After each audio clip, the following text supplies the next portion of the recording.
Hello दोस्तों, मैं अभय कुमार सुमान आप सभी का अपने YouTube चैनल पर हार्दिक अभिनंदन करता हूं, स्वागत करता हूं। आज का टॉपिक शुरू करने से पहले आप सभी से एक निवेदन करना चाहता हूं कि मेरे चैनल को सब्सक्राइब करना और वीडियो को लाइक करना न भूलेंगे। और हाँ, कमेंट बॉक्स में अपनी प्रतिक्रिया जरूर लिखेंगे। आपके इन कदमों से बेहतर वीडियो बनाने में सहायता मिलती है और आपके परामर्श से मैं बेहतर वीडियो बनाने में सक्षम हो पाता हूँ। तो चलिए आज के टॉपिक की ओर चलते हैं। आज का टॉपिक है मंत्रिपरिषद और मंत्रिमंडल। इस टॉपिक की चर्चा इससे पहले वाले वीडियो में भी थोड़ी सी की गई थी, लेकिन ये टॉपिक बहुत ही महत्वपूर्ण है, इसलिए इसका एक अलग वीडियो बनाने का मैंने निर्णय लिया, क्योंकि इस टॉपिक से प्रतियोगिता परीक्षाओं में काफ़ी प्रश्न पूछे जाते हैं। भारत में संसदीय व्यवस्था है और संसदीय व्यवस्था के सबसे शीर्ष पर राष्ट्रपति होते हैं और राष्ट्रपति की सहायता के लिए प्रधानमंत्री होता है और प्रधानमंत्री के अंडर में एक मंत्रिपरिषद होता है और वो मंत्रिपरिषद प्रधानमंत्री को सहायता प्रदान करता है। तो हम देखते हैं कि मंत्रिपरिषद आखिर है क्या और मंत्रिपरिषद और मंत्रिमंडल में अंतर क्या है। ये मंत्रिपरिषद भारत में कब से लागू हुआ है और कब से आया है। तो भारत की आज़ादी से पूर्व, जब भारत में भारत आज़ाद नहीं हुआ था, भारत का अपना संविधान लागू नहीं हुआ था, उससे पूर्व जब अंग्रेजों का शासन था, तो उसी समय 1861 ईस्वी में पोर्टफोलियो या विभागीय प्रणाली या मंत्रालय की शुरुआत लॉर्ड कैनिंग द्वारा की गई थी। लॉर्ड कैनिंग ने 1861 ईस्वी में मंत्रालय व्यवस्था का या विभागीय व्यवस्था का प्रारंभ किया था। जब भारत आज़ाद हुआ, भारत का अपना संविधान बना, तो उस संविधान में भी मंत्रिपरिषद शब्द का जिक्र था। तो भारत के संविधान के अनुच्छेद 74 में इस बात का उल्लेख किया गया है कि राष्ट्रपति को सलाह देने के लिए एक मंत्रिपरिषद होगा। और अनुच्छेद 75 में, जो मैंने पहले भी बता चुका हूं कि अनुच्छेद 75 में यह है कि मंत्रिपरिषद का जो प्रधान होगा वो प्रधानमंत्री होगा। तो अक्सर ये परीक्षाओं में प्रश्न पूछा जाता है कि मंत्रिपरिषद का उल्लेख किस अनुच्छेद में है, तो आपको बताना है कि मंत्रिपरिषद का उल्लेख अनुच्छेद 74 में किया गया है। उसके बाद हम लोग अक्सर बोलते हैं कैबिनेट मंत्री, राज्य मंत्री, स्वतंत्र प्रभार। तो ये कैबिनेट मंत्री क्या होता है, ये कैबिनेट शब्द आया कहां से? तो भारतीय संविधान में, भारत के मूल संविधान में कैबिनेट शब्द नहीं था, लेकिन संविधान के 44वें संशोधन द्वारा 1978 में जो 44वां संशोधन होता है, उसके द्वारा अनुच्छेद 352 में कैबिनेट शब्द जोड़ा गया। यानी आपको याद रखना है कि 1978 में जो 44वां संविधान संशोधन हुआ, उसमें कैबिनेट शब्द जोड़ा गया और कैबिनेट शब्द किस अनुच्छेद में है, तो अनुच्छेद 352 में है। अब टॉपिक जैसा कि है मंत्रिपरिषद और मंत्रिमंडल, दोनों में अंतर देखते हैं कि अंतर क्या है। मंत्रिपरिषद में मुख्य रूप से 4 प्रकार के मंत्री होते हैं। पहला कैबिनेट मंत्री, दूसरा राज्य मंत्री, स्वतंत्र प्रभार, तीसरा राज्य मंत्री, केवल राज्य मंत्री, और चौथा उप मंत्री। अब ये चारों मंत्री 4 प्रकार के मंत्री होते हैं। ये चारों प्रकार के मंत्री संयुक्त रूप से मंत्रिपरिषद के हिस्सा होते हैं और ये सारे जो मंत्री हैं, इसके जो प्रधान हैं वो प्रधानमंत्री कहलाते हैं। अब ये चारों मंत्री में अंतर क्या है, तो कैबिनेट मंत्री और राज्य मंत्री स्वतंत्र प्रभार। इस स्वतंत्र प्रभार पर ध्यान देना है। स्वतंत्र प्रभार के राज्य मंत्री वही मंत्री होते हैं जिसके कोई भी कैबिनेट मंत्री नहीं होते हैं।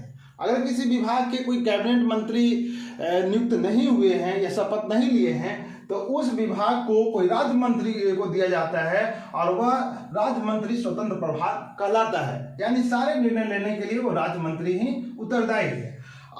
और एक केवल राज्य मंत्री होता है, तो वो राज्य मंत्री क्या है, तो ये जो राज्य मंत्री है वो कैबिनेट मंत्री की सहायता करने के लिए इनकी नियुक्ति होती है। और उप मंत्री की भी जो नियुक्ति होती है वो कैबिनेट मंत्री की सहायता करने के लिए होती है। यानी कैबिनेट मंत्री की सहायता करने के लिए कौन कौन से 2 मंत्री होते हैं, राज्य मंत्री और उप मंत्री। बहुत सारे विभागों में वर्तमान में सिर्फ राज्य मंत्री ही है, उप मंत्री नहीं है। बहुत सारे बड़े विभाग हैं, उसमें 2 राज्य मंत्री हैं, एक को राज्य मंत्री का दर्जा है और एक को उप मंत्री का दर्जा है।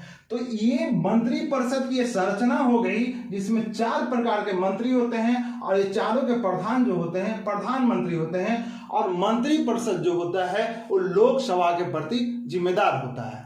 मंत्री परिषद का कोई भी सदस्य, चाहे वह राज्यसभा का सदस्य क्यों ना हो, वह लोकसभा में बैठ सकता है और सदस्यों द्वारा पूछे गए प्रश्नों का वो जवाब दे सकता है।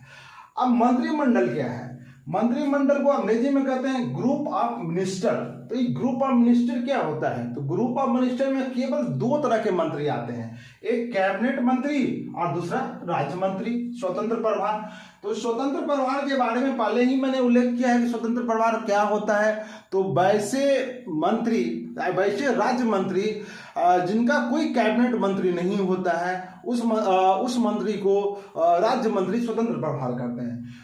तो मंत्रिमंडल के सदस्य केवल 2 होते हैं, कैबिनेट मंत्री और राज्य मंत्री। ये दोनों को मिलाकर मंत्रिमंडल बनता है जिसको हम कहते हैं ग्रुप ऑफ मिनिस्टर्स।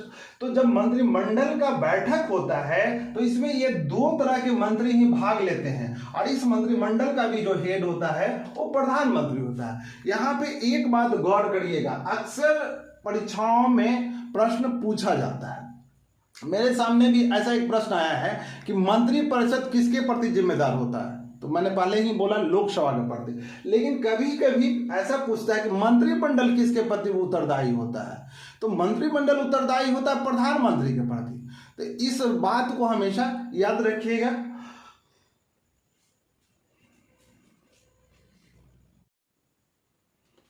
अब हम लोग देखते हैं मंत्रिपरिषद का आकार।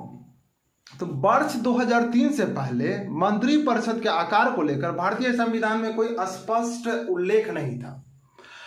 जवाहरलाल नेहरू के बाद कांग्रेस में भी सत्ता के लिए अंदरूनी संघर्ष होने लगे और इस कारण मंत्रिमंडल का आकार दिन प्रतिदिन बड़ा होने लगा। जब गठबंधन का दौर आया तो उस दौर में भी सभी पार्टियां अपनी सरकार बचाने के लिए अधिक से अधिक सांसदों को मंत्री बना देती थी, जिसके कारण एक अजीबोगरीब स्थिति उत्पन्न हो जाती थी। वर्ष 2003 का दौर इस मायने में मील का पत्थर साबित हुआ, क्योंकि वर्ष 2003 में एक कानून बना जिसके अंतर्गत लोकसभा की कुल सदस्य संख्या का 15% से अधिक व्यक्तियों को आप मंत्री बना ही नहीं सकते थे। तो चलिए देखते हैं। संविधान के 91वें संशोधन अधिनियम 2003 के अनुसार लोकसभा के कुल सदस्य संख्या के 15% से अधिक व्यक्ति को आप मंत्री नहीं बना सकते। यानी लोकसभा में जितनी सदस्य संख्या है उसका सिर्फ 15%, अधिकतम 15% सांसद ही मंत्री बन सकते हैं। अब इसमें भारतीय संविधान में कुछ ऐसे शब्द प्रयोग किए जाते हैं संविधान में जिसका उल्लेख नहीं है, लेकिन गलियारों में ये बात की जाती है। वो कौन से शब्द हैं? जैसे एक शब्द है बहुत popular, kitchen cabinet. Kitchen cabinet शब्द इंदिरा गांधी के समय काफी पॉपुलर हुआ। तो किचन कैबिनेट आखिर होता क्या है? पीएम के सगे संबंधियों को हम लोग किचन कैबिनेट कहते हैं। जिस समय इंदिरा गांधी शासन में थी उस समय संजय गांधी का अप्रत्यक्ष रूप से सत्ता पे नियंत्रण था, ऐसा माना जाता है, ऐसा कहा जाता है। संविधानविद कहते हैं, देश के इतिहासकार कहते हैं। तो अगर कोई भी प्रधानमंत्री के क्रियाकलापों पर उसके सगे संबंधियों का हस्तक्षेप हो तो उस कैबिनेट को हम लोग किचन कैबिनेट कहते हैं। दूसरा है सुपर कैबिनेट। सुपर कैबिनेट किसे कहा गया? तो योजना आयोग को सुपर कैबिनेट कहा गया। अभी वर्तमान में योजना आयोग नहीं है, इस बात का ध्यान दीजिएगा। अभी योजना आयोग नहीं है, उसका स्थान नीति आयोग ने लिया है। लेकिन जब योजना आयोग था ना तो उसमें सुपर कैबिनेट कहा जाता था। तो ये किचन कैबिनेट और सुपर कैबिनेट ये सत्ता के गलियारों में लोकप्रिय शब्द है। अब मंत्रिपरिषद में जो मंत्री होते हैं उनको कितना वेतन भत्ता मिलता है? तो मूल रूप से पहले कैबिनेट मंत्री को देखते हैं। तो कैबिनेट मंत्री का जो वेतन होता है वो 1 लाख रुपया भी वर्तमान समय में है। 1 लाख रुपये के अलावा निर्वाचन क्षेत्र भत्ता उसे 70,000 रुपये मिलता है। कार्यालयी भत्ता उसे 60,000 रुपया मिलता है, सत्कार भत्ता 2,000 रुपया मिलता है। इसके अलावा उसको वायुयान और ट्रेन में फर्स्ट क्लास में आवागमन की सुविधा मिलती है, उसके लिए वाहन की सुविधा होती है और जैसा भी वो वाहन चाहे वो क्रय कर सकता है, इसके लिए सरकार उसे पैसा देती है। और इसके अलावा उसे स्टीमर पास मिलता है और अनेक सुविधाएं कैबिनेट मंत्री को मिलती है। कैबिनेट मंत्री और राज्य मंत्री के वेतन भत्ते और सुविधाओं में सिर्फ अंदर थोड़ा सा आता है कि सत्कार भत्ता जो है ना, स्वतंत्र प्रभार वाले मंत्रियों को 1,500 रुपया मिलता है और स्वतंत्र प्रभार वाले को 1,000 मिलता है और राज्य मंत्री को 600 मिलता है। बाकी लगभग जो वेतन भत्ते हैं वो सेम रहते हैं। अब कैबिनेट मंत्री या राज्य मंत्री या मंत्रिपरिषद के किसी भी सदस्य के लिए योग्यता क्या होती है? तो सबसे पहली योग्यता कि वह भारत का नागरिक हो। पहला नंबर में क्या होना चाहिए कि वह भारत का नागरिक हो। दूसरा नंबर में है कि कम से कम 25 वर्ष का आयु पार कर चुका है। इसमें भी ध्यान दीजिएगा कि मंत्री बनने के लिए कम से कम 25 वर्ष चाहिए, लेकिन अगर कोई व्यक्ति राज्यसभा का सदस्य रहेगा तो जरूर तो राज्यसभा के लिए मिनिमम एज 30 वर्ष है, तो 30 वर्ष प्लस होगा। ठीक है, तो मिनिमम आयु अगर पूछता है तो 25 वर्ष लिखेंगे। और किसी भी सदन का वह सदस्य हो, या तो लोकसभा का सदस्य हो या राज्यसभा का सदस्य हो। यहाँ पे एक चीज और ध्यान दीजिएगा कि अगर कोई व्यक्ति किसी सदन का सदस्य नहीं है तब पर भी वह मंत्री का शपथ ले सकता है, लेकिन उसमें शर्त है कि 6 महीना के भीतर आपको या तो लोकसभा की सदस्यता लेनी पड़ेगी या राज्यसभा की सदस्यता लेनी पड़ेगी। अगर 6 महीना के अंदर आप नहीं लेते हैं तो आपकी सदस्यता समाप्त हो जाएगी। अभी केंद्रीय मंत्रिमंडल में ताजा मामला बिहार के RCP का है। वो मंत्री थे इस्पात मंत्री, लेकिन उनकी राज्यसभा सदस्यता समाप्त हो गई और पुनः वे राज्यसभा में नहीं जा पाए, तो उनको त्यागपत्र देना पड़ा। उसी और एक योग्यता है कि पागल और दिवालिया नहीं होना चाहिए। एक चीज और देखिए कि ये जो हम शुरू में उल्लेख किए थे कि 2003 में संशोधन करके मंत्रिमंडल का आकार 15% तक सीमित कर दिया गया। तो अभी एक हम आकलन हम लोग करते हैं कि अभी जो मतलब लोकसभा की सदस्य संख्या है उस हिसाब से अगर 15% निकालें तो मैक्सिमम 81 मंत्री अभी रह सकते हैं, उससे ज्यादा नहीं रह सकते मंत्रिमंडल में। तो अभी है कितना वो भी देख लेते हैं। वर्तमान में कैबिनेट मंत्री जो हैं 28 हैं, ठीक है, और राज्य मंत्री स्वतंत्र प्रभार हैं वो 2 हैं। राज्य मंत्री केवल राज्य मंत्री 45 हैं और इसमें प्रधानमंत्री को भी गिना जाता है कि प्रधानमंत्री सहित 15% होना चाहिए। तो एक प्रधानमंत्री है, तो टोटल जो मंत्रिमंडल का जो संख्या हमारा हो गया वो 76। अभी वर्तमान में 76 है, मैक्सिमम 81 होना चाहिए, 81 के अंदर में है। वर्तमान में अभी कुल विभाग कितने हैं?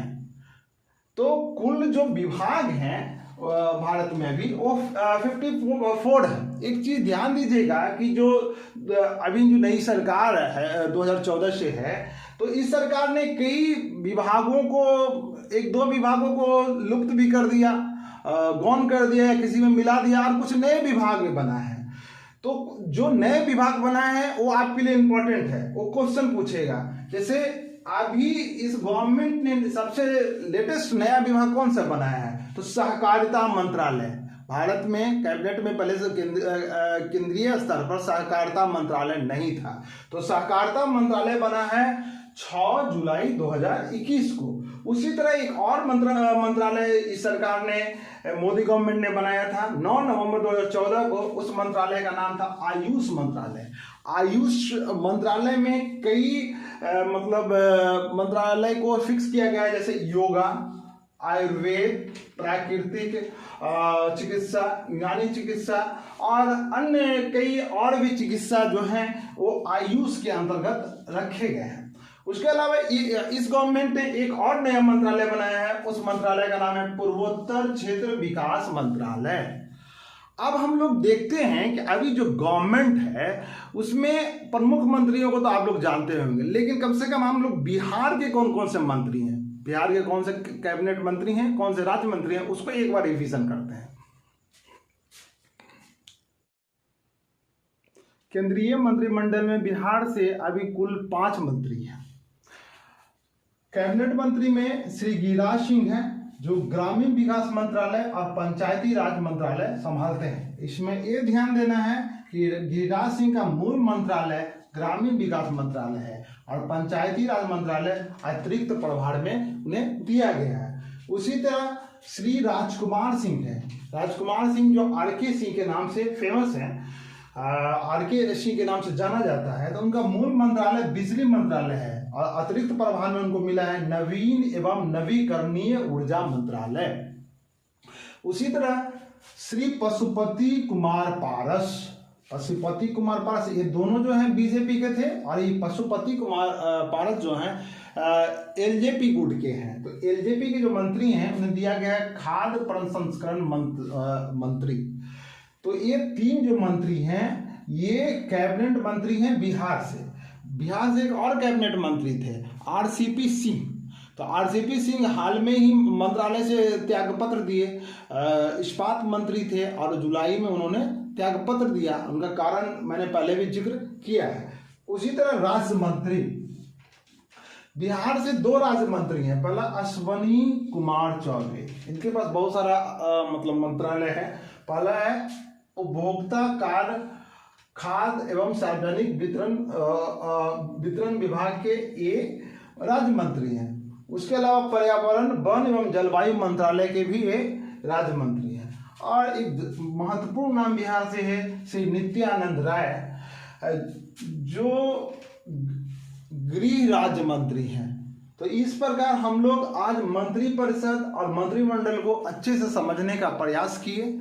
हमको पूरा उम्मीद है कि आपको समझ में आया होगा। ये वीडियो आपके परीक्षा के लिए, आपके प्रतियोगी जीवन के लिए जरूर ही लाभदायक होगा और हम उम्मीद करेंगे कि आप इसमें से कोई भी कमी या खामी हो तो ज़रूर आप कमेंट के माध्यम से बताने का कष्ट करेंगे। अगले वीडियो लेकर मैं फिर हाजिर होऊंगा। तब तक के लिए नमस्कार।